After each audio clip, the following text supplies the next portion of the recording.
Баянгол дүүргийн хэмжээнд төрийн болон хувийн 50 орчим эмнэлэг мөн 34 хорооны өрхийнгээд 100 шахуу эрүүл мэндийн байгууллага ажиллаж байна.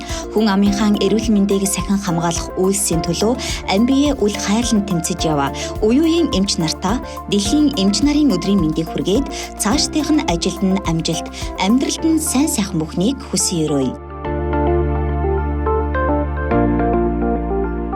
Баянгол дүүргийн иргэдийн төлөөлөгчдийн хурал.